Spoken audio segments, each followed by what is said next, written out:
Welcome to Real Estate Agent Superstars. I'm your host, RJ Baxter with Intercap Lending, and I have with me an awesome guest today. I have Lauryn Dempsey of Real Broker joining me.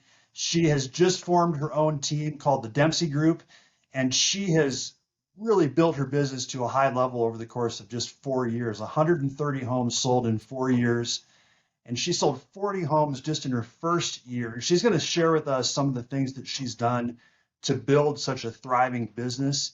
And I'm just super excited to have her here. So welcome to the show, Lauryn. Thanks, RJ. Really happy to be here to share my story. Awesome. So tell us a little bit more about yourself. How did you become a real estate agent? What led to your career? Yeah. So I have probably a little bit of an atypical career. I spent 14 years in the Navy.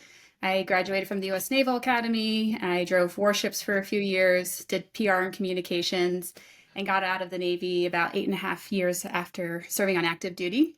My husband and I moved to the Denver area at the end of 2016 from the DC Beltway area.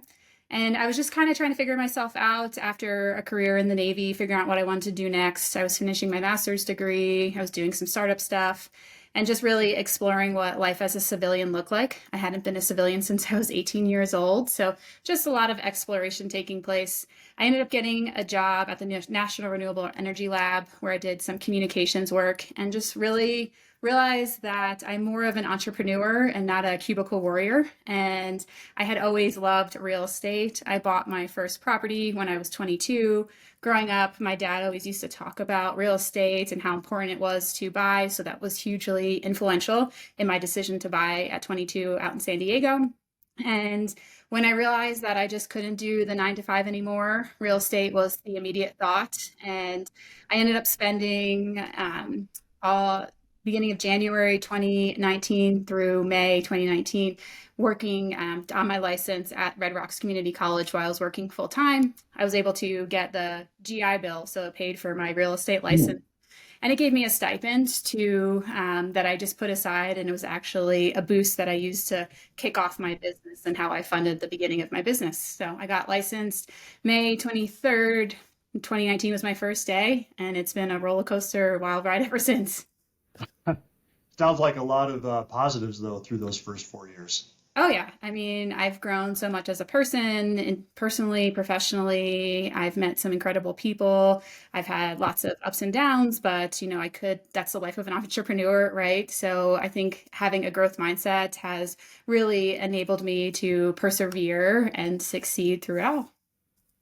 So tell me about your early success. 40 homes in your first year. Was it right off the bat, you just hit the ground running, or did it take a little bit of time to kind of build that up? Yeah, so I got licensed in May of 2019. I was working with another agent for a little bit, just kind of learning the ropes, but ultimately decided that I needed to really focus on my business. And so I moved to a new brokerage. And in 2020 was when I sold all those 40 homes. I was just determined, right? I was doing multiple open houses. Figuring out how to run the business, learning, just going to classes as much as I could. I was really a sponge. And I've always been pretty strategic in how I approach everything. So I use my communications background to develop my strategy for the beginning of my business. And I targeted 3 target audiences of who I wanted to work with as a new agent. And the reason why I did that was because I'm really big on going a mile deep and an inch wide. I don't want to be a mile wide and an inch deep. And I knew that not everyone is going to connect with me, and I'm not going to connect with everyone else. So I really wanted to focus on the people who I would resonate most with. And my initial target audiences were women that are buying on their own, since I could relate to that from my own experience. Veterans, since I'm a veteran. And then the third top target audience was Arvada, which is where I live. And as I look back on those deals, those first 40 deals, every single deal fit into one of those target audience categories. So it was very just strategic how I went about it, and a lot of hard work, a lot of hustle. I was working many, many hours every day, but I was determined to be successful. And then one of the reasons too is everything that people had told me was that the business gets easier over time, right? But the only way it gets easier over time is if you do a lot of deals. And I really wanted to front end all of those deals, get as much as experience as possible on the table. And I call my first year in business my year of yes. I said yes to everything. And I think that Mhm. really set a strong foundation for me moving forward. Nice. So, how much of your military background do you think went into how you structured your real estate business? What kind of lessons did you learn from the military that translated? Yeah, but I mean, I think it's perseverance, right? I do remember my first couple of months in the business. I'd been working 6, 7 days a week, and my parents were visiting, and I was just in tears. I hadn't closed a deal. I'd been licensed for 3.5 months, didn't have a deal on the table. And I was like, am I going to be successful in this at all? And I had no other out, right? So when I quit my job, my husband shared with me that I burned the boats and there was no turning back. So the only way through this was to push forward. And, fortunately, I kept pushing forward and the rest is history. But I think the first 6 months are some of the most trying times in starting a new career, especially in sales and real estate. And it just was a year of grind and hustle and a ton of lessons learned and pivoting my business ever since. Great. So, going back to the three target audiences that you identified, how did you find these people? Was it just people within your sphere, or Mhm. were you reaching out to certain, uh, Mhm. areas or segments or ways to meet people in those groups? Yeah. So I was new here, right? I got here literally December 16th or December 27th, 2016. So I didn't know that many people when I got my license, only been here for about 2.5 years.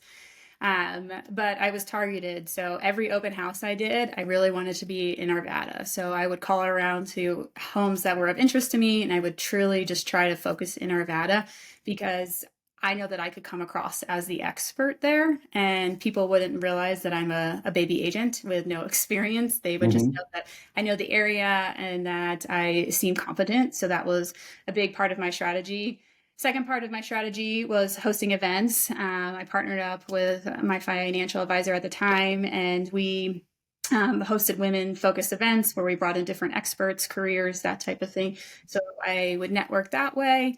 And then just from a veteran community, online through my network here as a Naval Academy grad is super helpful. It's a unique network in and of itself, being a Service Academy grad. So there's just opportunity to connect with Service Academy grads and veterans as a whole pretty easily. There's a lot of veterans in the Denver metro area too. So that's why I was just hyper targeted on who I was approaching. One, because it made my life a little bit easier. It was an instant connection. There was shared backgrounds and experiences. So it wasn't Hmm. feeling like a forced relationship at all. Yeah, it makes sense. So these events that you held with the financial advisor, that's kind of interesting. How did you get the people to come to these events? Just ask, right? So I think people naturally want to meet other people. They want to expand their network. After college, it gets harder to meet friends, and I think that that is just super important. This is obviously before COVID, right? Then COVID hit and that shut that piece of the outreach down. But it's still, we did some stuff online. That kind of just got old after everyone was doing that. But it was momentum to allow people to know who I am, to get to know me, and to me, just like expand my sphere.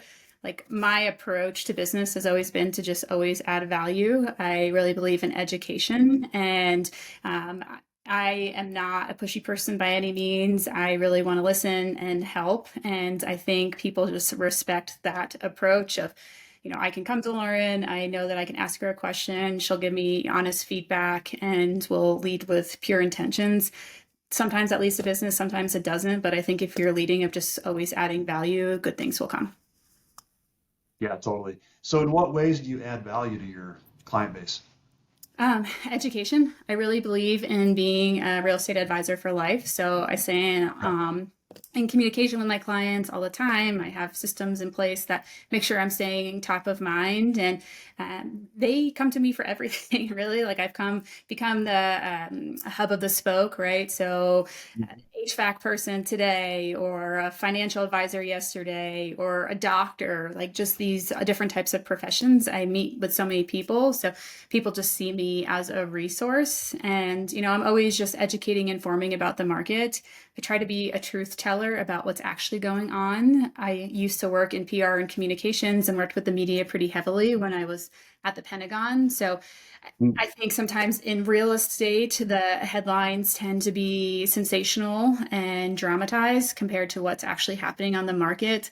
And for me this year, it's been truly about sharing the stories of successes that I'm seeing in the market, what is actually happening, because I think it's too easy to get caught up in the headlines and think that things are not possible for you. But if you have that mindset, you're not open to all of the opportunities that this market has provided. So, really just trying to explain how to maneuver and why now is a good time to make a move. Because I think, as you and I know, once rates drop, it's going to be pure chaos again. And Right. honestly, I'm kind of seeing it already. I'm very busy right now. I mean, it feels like the Mhm. spring, and I think this is just the beginning.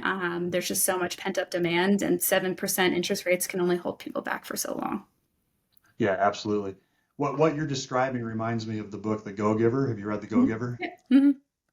Yeah, excellent book. You sound like the Go-Giver person in the book, connecting people and being kind of that center.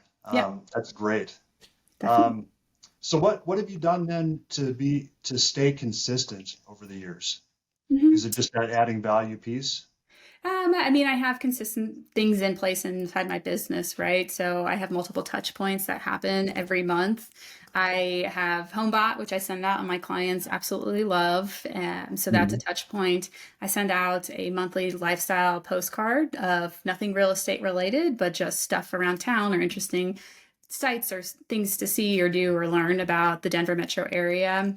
And then I share my newsletter as well. So when I was at previous brokerages, they would write the newsletter for me. Now that I have my own team and doing my own thing, pretty much, I am writing the newsletter myself. And that's something I'm excited about because I get incredible open rates, lots of engagement on that.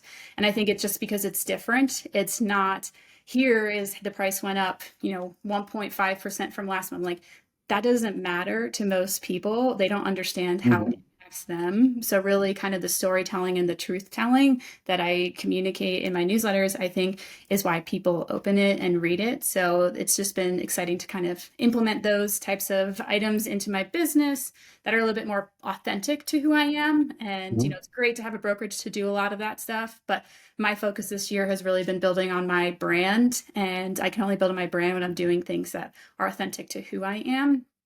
On top of that, I also host 2 events a year. So in May, I hosted a pickleball charity tournament, which is a great time. And then we actually just sent out the invite yesterday for our second annual Photos and Pumpkins in the Park, where we have an incredible Mhm. photographer come do mini family photo sessions. And I think we had like 55, 56 slots open, and half of them were taken in the first 3 hours. So it's Wow. definitely kind of creating demand and creating fun. Like, I'm all about connecting people. A lot of my business actually is in Arvada, so most of the people that come are actually neighbors. So I just like to make those Okay. introductions and just see people on a level like that's not about real estate. It's more about life and how they're doing. So that an event is going to be in just about a month. It's going to be a good one. It was very easy last year to set it up, and we repeated again this year. So, and the other thing that I do is I deliver pies. Thanksgiving. Mm. It's I love it's that. everyone keeps telling me, oh, just have them come to you, but I would never go to someone to go pick up a pie, right? I'd rather just go buy a pie. So I can't expect people to do what I wouldn't do myself. And I really enjoy the time. It's about 4 or 5 days where I just drive around the area and people invite me in. And I have really authentic one on one conversations with my clients. So there will be a point in time when it's going to be too many clients, but right now it's still manageable and still creates Mhm. impact. So it's important to me to keep doing that. That's such a great strategy. I've heard of other agents doing that, and I love that one. That Yeah. one-on-one time is super valuable. And it allows you to enjoy the holidays, to be honest with you. Like you can Yeah. go, that's your last big push of the year. Then you can kind of take a breather and recoup and really focus working on your business to prepare for the next year. Unless you get 10 clients that want to do something in January, right? I mean, I wouldn't pass them this year. Right. So with the pumpkin thing, I love that idea too. How much planning does that take? And I mean, is there a lot involved with that? No, it's really the easiest event of the year. I partner up with another agent and then a lender, and amongst the three of us, we did this last year. We got 125 voodoo donuts at the end of the event. Only 105 were left out of the 125. So people Wow. love. They came for the voodoo donuts and coffee. We had a local farm deliver pumpkins at the park. We didn't get a permit for the park because there was never going to be more than 50 people there at one time, so we didn't have to reserve that or anything. And then So we no just one was arrested or anything? we got there early enough and drove on the grass early enough with the pumpkins to not get in trouble. And then the other thing is just getting some snacks and drinks, some yard games, and then we have an incredible photographer. Honestly, that's the piece you can't cheap out on. You have to get a truly stunning photographer because that's what people will draw them in. And it's not like a hay barrel or like you sit on a haystack and a couple pumpkins. It's truly like a lifestyle type of photo shoot. So it's only 5 minutes per person, but they're getting 20, 25 like really incredible photos of Hmm. their family. So I think that's why everyone signed up super fast again today because the photos were just stunning. She's a very high level photographer. So if you're going to spend any money on anything, get a good photographer because that is what will bring people in. You won't have to beg anyone to come to your event. How much did you spend on the photographer, if you don't mind me asking? Um, we're paying her.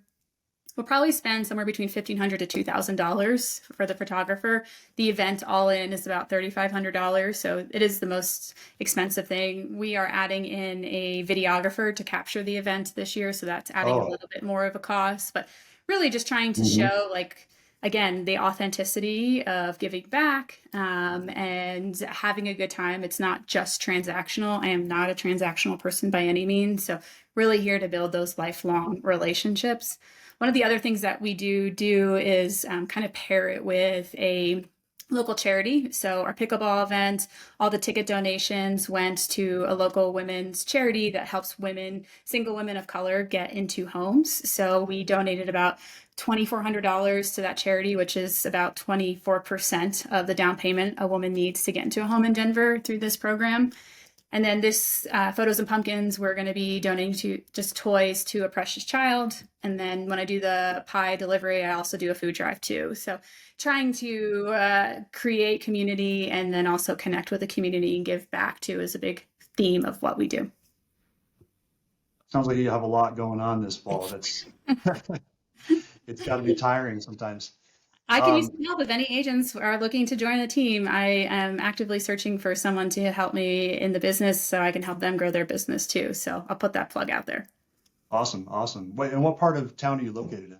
I'm in Arvada, so I really try to Oh, right, focus. right. Yeah, so Northwest Denver, west side of town, from Littleton, Highlands Ranch up to Boulder, Longmont areas, kind of my area of Okay, expertise. Yeah.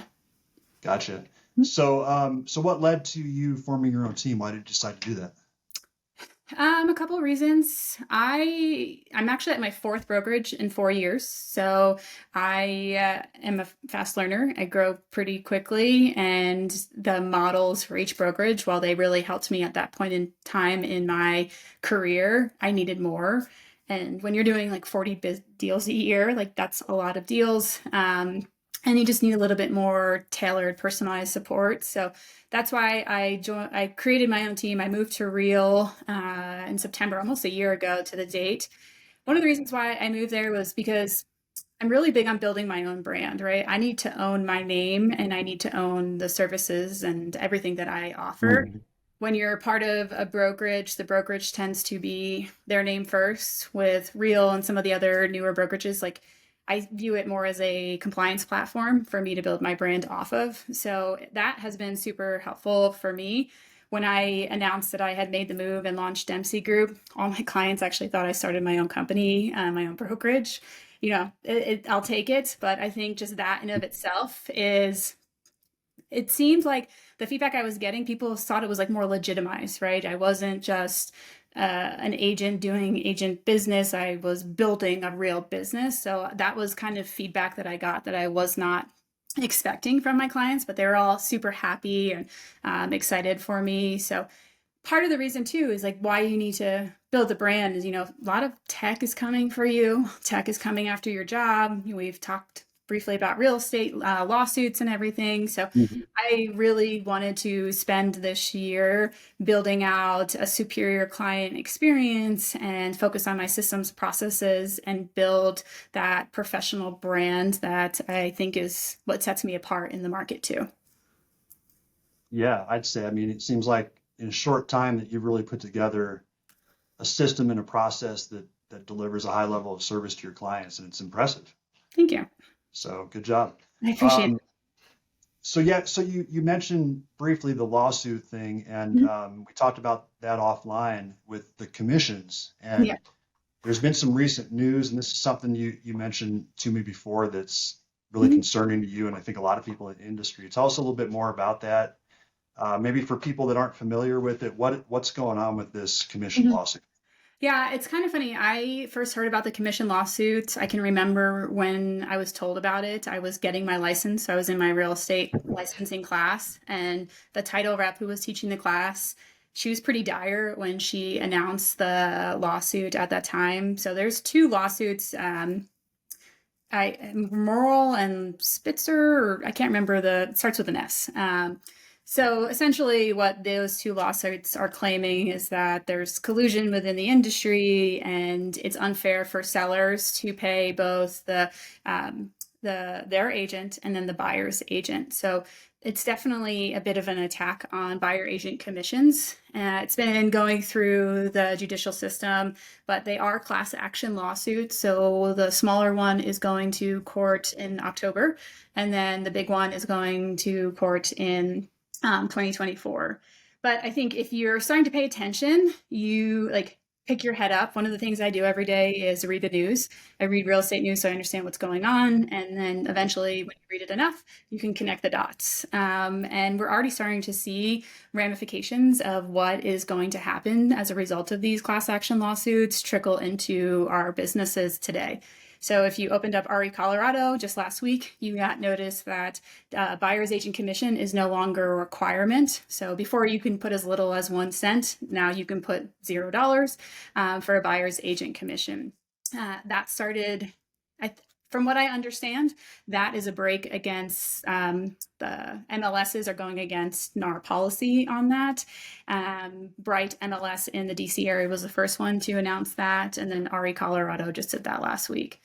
Other things that have been happening, you'll notice that Zillow is starting to make a big play for listings, right? Because Zillow makes a lot of money off of us from Premier agents. So they are building out this super app and going after listings. So, from that perspective, I've really have tried to focus on establishing my brand, what my values are, and then really aligning that with superior systems and processes and a client experience. And when I talk about client experience, it's not just about, oh, here's some cupcakes for under contract. It's the client experience throughout. It's the communication, the education, the knowledge that they know exactly what to expect.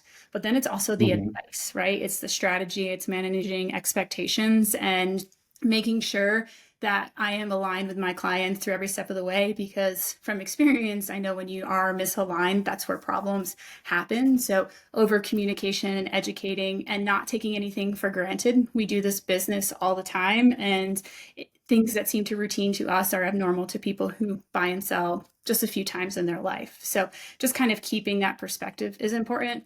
So I just kind of bring that all back to the lawsuits is because the business is going to change. The industry is already changing. And if you want to be ahead of the wave, like you need to really take a look and see what your value proposition is, because could very well be a time where you as a buyer's agent are asked to justify your value because the buyer is paying for your time and services. Mm. So in what ways do you think this is going to shift the business? I mean, it's already shifting, right? So I think a couple things. I've seen some screenshots of MLSs across the country where the seller is offering 0% commission.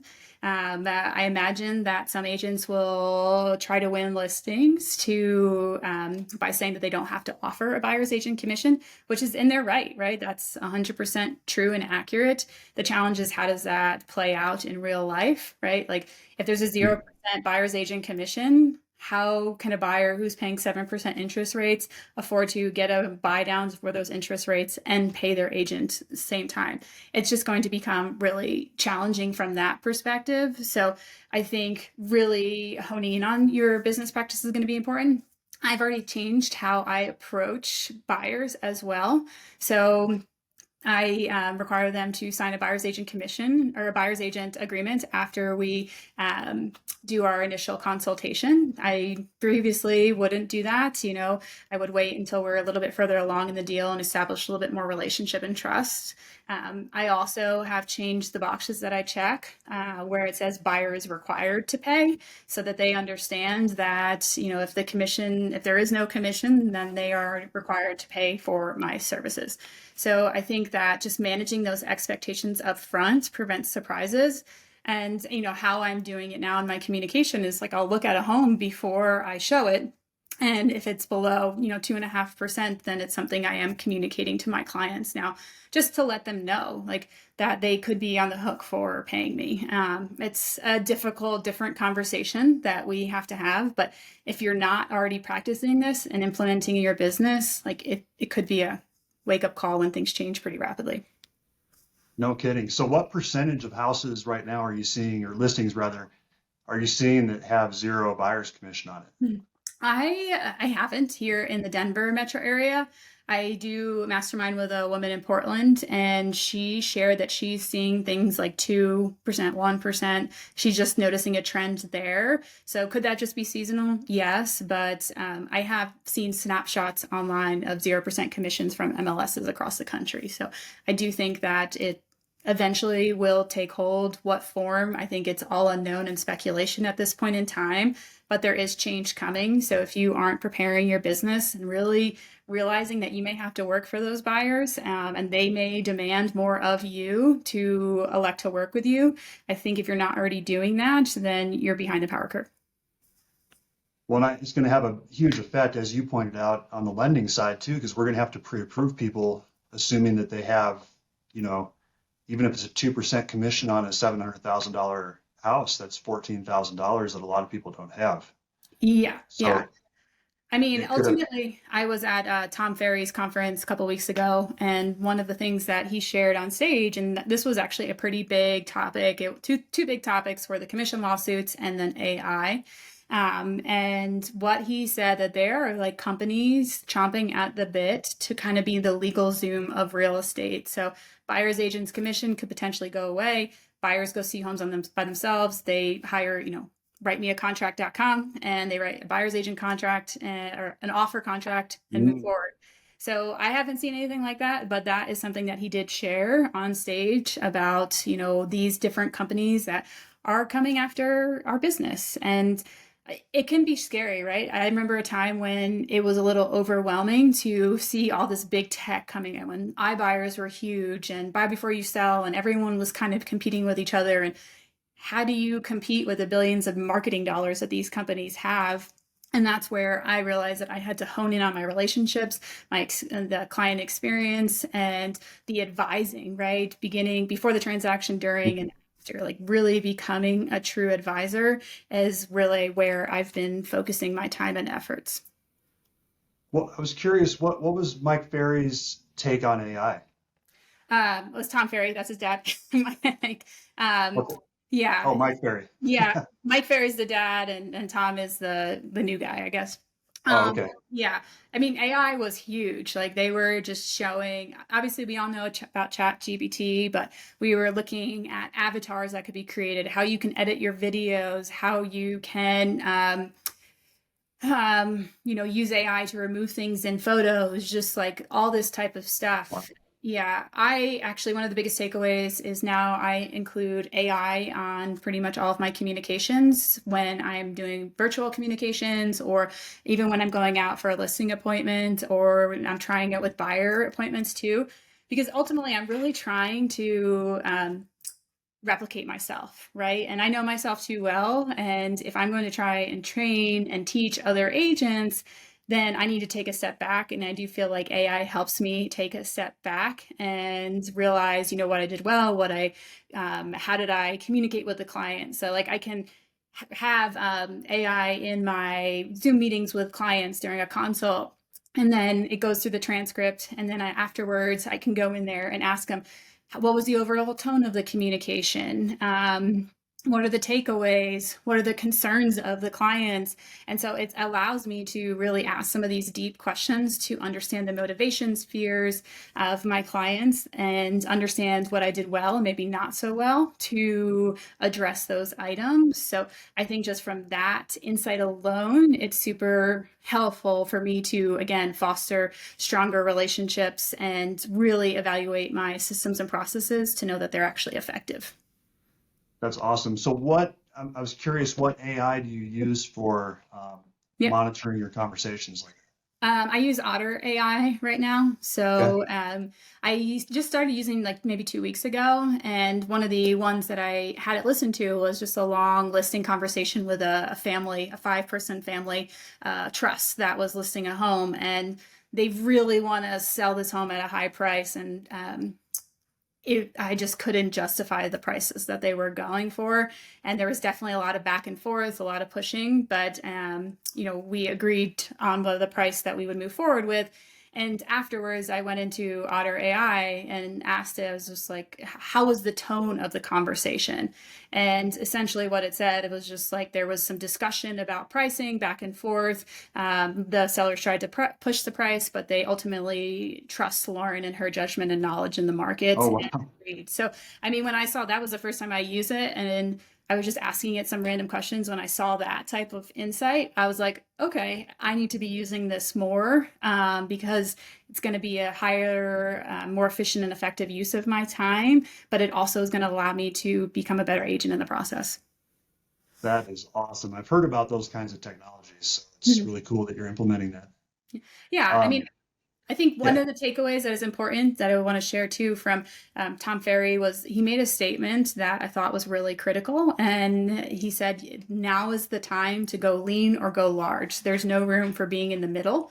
So really evaluating your P&L, what you're spending money on, ensuring it is giving you an ROI and holding that accountable, I think is critically important. But also as we look at, 20, 25% less deals, like how are we doing more with less revenue potentially, or how are we making it work for us? So I think leveraging these types of tools allows me to go lean and build a highly efficient and effective organization.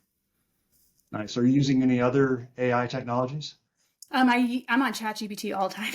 Okay. So yeah, I've been training ChatGPT in a couple different ways. So I have a couple different conversations going on. One for my like email communications, one for my newsletter and marketing communications, one for my LinkedIn posting, and then I have a legal one that I will go back and forth with like legal conversations, and even I will provide some of the like the bullets that I've written in my contracts, and I've sent it to ChatGPT to like legalize it and make it more clear, and it's done that for me. So I mean, from that perspective, I think if anything, that's helping me safeguard my clients to make sure there's no more wiggle holes and things that are clear to me but may not be legally to the T, right? Like we're not lawyers writing these contracts, and we try to be as clear as possible, but I also don't have a 3-year law degree of how to write legal verbiage. So really whatever I can do to protect my clients is of utmost importance to me.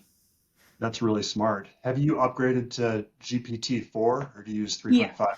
Yeah, no, I use 4. I pay it's like $20 a month. So Yeah. yeah, it's well worth the investment. And I think you just have to start using it, right? So two things, funny stories. I mean, I don't just put it in there and take it out, right? Like I'm having actual conversations with ChatGPT and advising like how I want it written and things to take out and put in.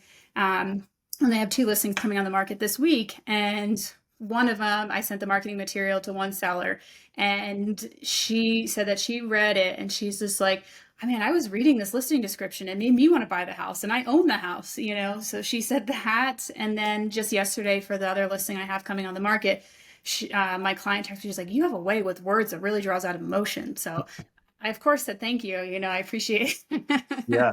they don't need to know the secret sauce, but I mean, just that fact alone, like, yeah, I'm trying to elevate myself and elevate my business and my brand and, you know, the service to my clients. And if I can write a highly descriptive, emotive listing description, I know that people kind of just push through them, but those are the things that matters to our clients. And so we Hmm. can't ignore it, and we have to focus on what the important things are that, you know, helps put our clients' concerns at ease, but also enables us to draw buyers in and sell the home too. Yeah, yeah. So you briefly mentioned LinkedIn, Mhm. and from my understanding, you have some pretty cool LinkedIn strategies that you're using to generate business. Can you share a little bit about that? Yeah. So one of the things that I learned when I first started was you should go for 100% referral-based business. And, you know, I think that's great. Part of my strategy in the first year is I did use Premier Agent after I had done a couple of like probably 15 deals. I did pay for Premier Agent a little bit to boost up my lead sources. So that was super helpful, but I don't pay for leads anymore.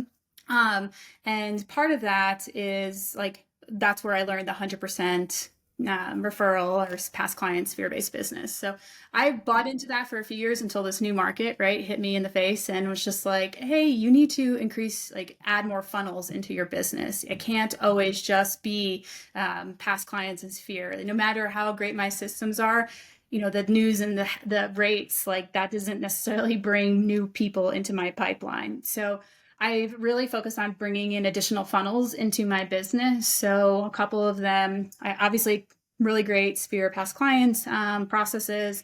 I've added farming into my business, and then occasionally I will do like circle dialing around my listings, expireds, for sale by owners, that type of thing.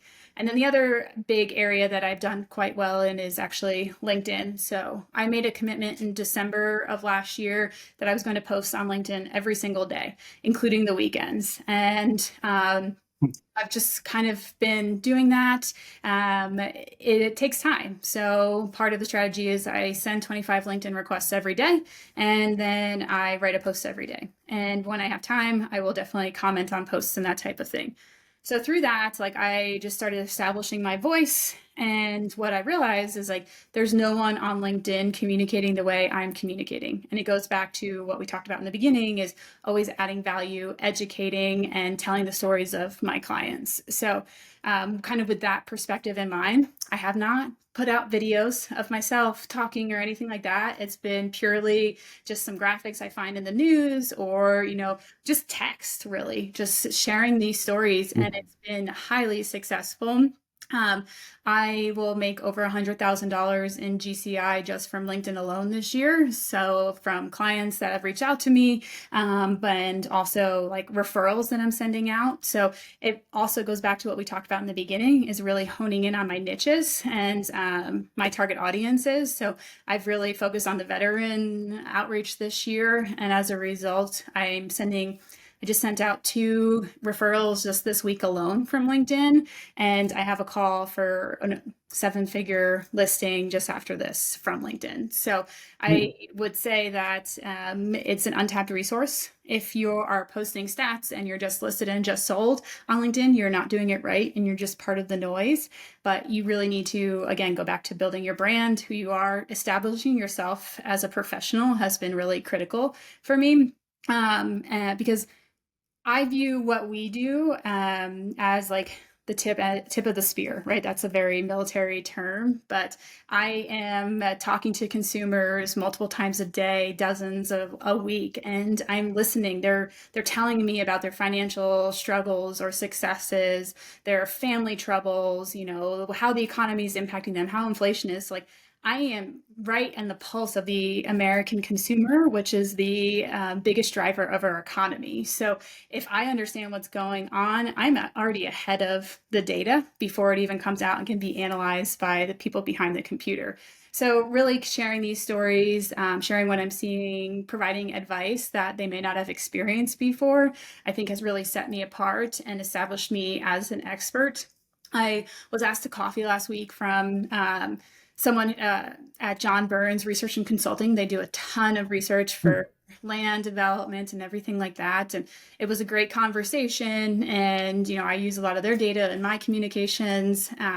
But, one thing that they said is like, I've never seen an agent do what you're doing on LinkedIn before. Like, where is that coming from? And it really comes back to always adding value and kind of combating the negative headlines that we are constantly combating in our daily conversations with our clients. And it's really important for me because I feel like these headlines are having real impact on the consumer, and it's scaring them. It's preventing them from taking a step in the market. And those are not just like short-term impacts. Those are lifelong impacts that impact their ability to have stability, stability just from a place to live, but also from financial stability and the ability to generate lifelong wealth. So I kind of take it personally when we have these sensational headlines because they have true impact, and it's not about my business. It's really more about how is this impacting a human being for their life, and that's not something that I particularly like to stand for. So. Right. Yeah. I mean, there is so much negativity out there. I don't know how many conversations I have every week of people that are waiting for the housing crash, or, they buy into the hype of, I can't qualify because interest rates are too high, or whatever, there's nothing to buy, or, there's just so many things out there that cause people to pull back and be scared to buy or sell. Exactly. So Yeah. I And think it's, that's great. it's real. And you combat it every day. I combat it every day. When we're Yep. having the same conversations, so you have to break this cycle somehow. And it's not going to resonate with everyone, but if it resonates with someone, then I feel that's successful. So why LinkedIn though? What caused you to go that direction as opposed to Facebook or Instagram? I mean, did you know up front or have a hunch up front that it would be successful? I did because no one else was talking the way that I communicate on LinkedIn. I also feel like professionalism in the industry is a big thing for me.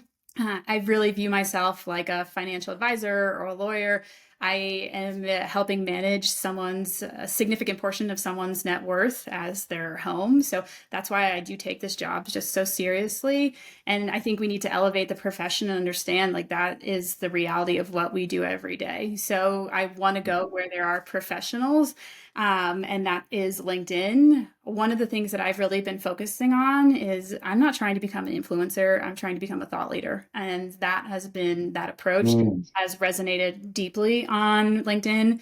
The other thing that I do say, it's kind of blunt, but people on Instagram have dreams and people on LinkedIn have jobs. So people on LinkedIn have the ability to buy real estate. Yes, there are tons of people on Instagram that have jobs and are highly successful, but they're not necessarily going there all the time for the type of insight and advice that I'm providing on a professional network, which is literally LinkedIn.